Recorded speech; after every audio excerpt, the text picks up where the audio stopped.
Welcome to academy. And आज मैं तुम लोग को M3 के बारे में बताने जाने वाला हूं।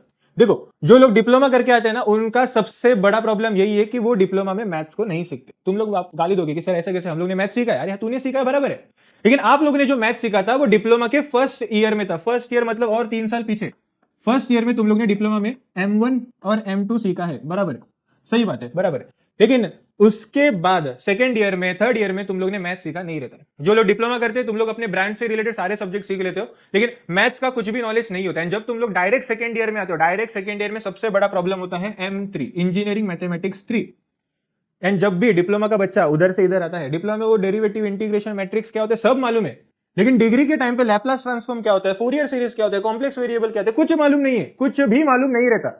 तो ये सबसे बड़ा इश्यू होता है डीएससी स्टूडेंट्स के लिए। देखो, मैं बोल रहा वापस वही से, डिप्लोमा वाले लोग अपने ब्रांच से रिलेटेड सब्जेक्ट्स को बराबर हैंडल करते हैं।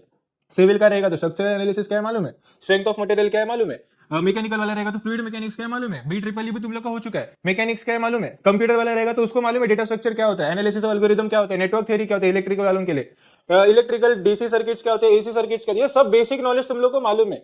लेकिन जब भी तुम लोग डायरेक्ट सेकंड ईयर में आते हो, तुम लोग को मैथ्स का कुछ भी मालूम नहीं होता। वन मोर थिंग, जो डायरेक्ट सेकेंड ईयर में आते हैं उसमें सारे डिप्लोमा वाले होते, ऐसे नहीं है। कुछ लोग डिप्लोमा के पहले आईटीआई भी करते, तो आईटीआई के बाद वो लोग डिप्लोमा में डायरेक्ट सेकेंड ईयर लेते हैं, इसकी वजह से उनका ये भी स्किप हो जाता है। मतलब आईटीआई करो, उसके बाद डायरेक्ट सेकेंड ईयर डिप्लोमा करो, and direct second year diploma में तुम लोग का मैथ्स हुआ ही नहीं है। उसके बाद वापस तुम लोग डायरेक्ट सेकेंड ईयर इंजीनियरिंग में आओगे, जिसमें तुम लोग को मैथ्स मिलेगा, which is your M3। And ये सबसे बड़ा प्रॉब्लम होता है डायरेक्ट सेकेंड ईयर वालों के लिए। तुम लोग बाकी के सारे सब्जेक्ट्स निकाल लोगे, लेकिन इसे नहीं निकाल सकते।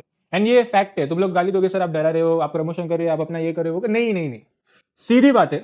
M3 डिफिकल्ट जाता है, एंड वो हर डिप्लोमा वाले स्टूडेंट को जाता ही है।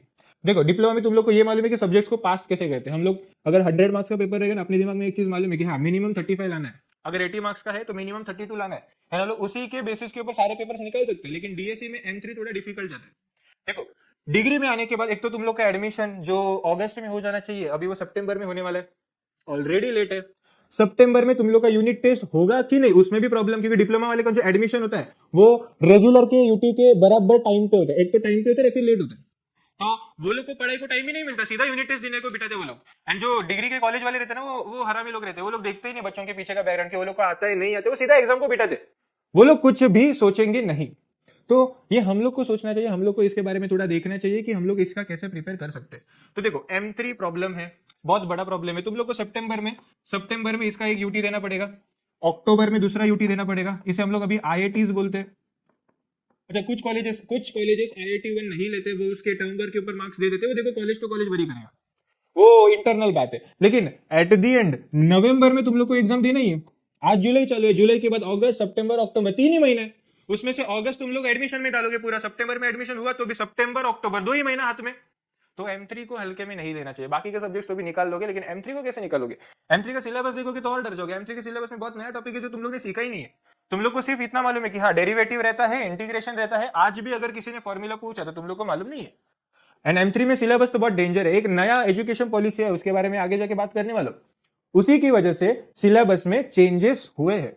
प्रीवियसली सारे बच्चों को कॉमन टॉपिक्स हुआ करते थे, आज भी वो कॉमन टॉपिक्स है, लेकिन बहुत से टॉपिक्स सफल किए। ब्रांच वाइज सबको अलग अलग M3 आया है। पहले जो जब तुम लोग ने मैथ्स 1 मैथ्स 2 सीखा था ना, सबको मैथ्स सेम था, सबको। तुम लोग के सिलेबस शायद से रहेगा, तुम लोग के स्कीम रहेगा। कुछ बच्चे शायद से गैप लेके, ड्रॉप लेने के बाद आ रहेंगे, उनको आई स्कीम रहेगा, उससे मैटर ही नहीं करता। मैं ये बोलना चाहता हूं कि डिप्लोमा फर्स्ट ईयर में सबका सिलेबस सेम था। अभी डीएससी M3 के टाइम पे तुम लोग का सिलेबस चेंज हो जाएगा, ब्रांचेस टू ब्रांचेस सबको अलग है। तो M3 को हल्के में मत लो। ये वीडियो का नाम ऐसे ही नहीं रखा है, उसके पीछे वो रीजन है। डिप्लोमा वाले बच्चे M3 में ही अटकते हैं, एंड ऐसे भी केसेस है जो M3 उनका छूटता ही नहीं। एक बार अटका अटका, फिर वो तुम लोग कितना भी अटेम्प्ट दो वो निकलता नहीं है, क्योंकि टॉपिक ही डेंजर है। टॉपिक एक बार देख लो ना तुम लोग। एक आता है Laplace transform, Laplace transform. Second आता है फोरियर सीरीज, फोरियर सीरीज। तीसरा है कॉम्प्लेक्स वेरिएबल,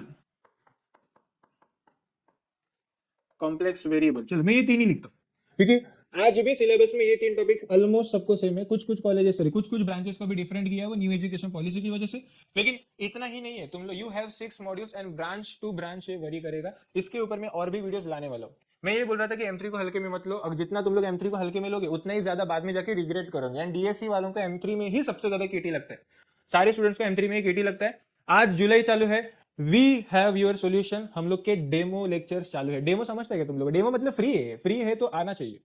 आओ लेक्चर्स बैठो, लेक्चर्स में बैठने के बाद देखो क्या समझ रहा है, सामने प्लेटफॉर्म पे आके कोई तो सिखा देगा तुम लोग को। अच्छा लगा तो कंटिन्यू करो, देखो आना चाहिए। एक 3 लेक्चर्स का डेमो शायद हम लोग प्रिपेयर कर रहे हैं एंड हर ब्रांचेस में डेमो चालू है, नेरुल में है, कल्याण में है, ठाणे में है। तो आओ वो लेक्चर्स को अटेंड करो, M3 को सीखना चालू करो, क्योंकि जो कॉमन सिलेबस है वो हम लोग पहले से चालू कर रहे हैं एंड फिर ब्रांच टू ब्रांच सारे ब्रांचेस को सिखाने वाले। तो अभी से प्रिपरेशन चालू करो, M3 हम लोग सिखाने ही वाले हैं एंड साइड बाय साइड तुम लोग का एडमिशन का भी काम हो जाएगा, क्योंकि हम लोग पर्सनली एडमिशन के फॉर्म्स भी भर के दे रहे थे, ऑप्शन फॉर्म भी भर के देंगे, तो तुम लोग को उधर भी कुछ डाउट नहीं है।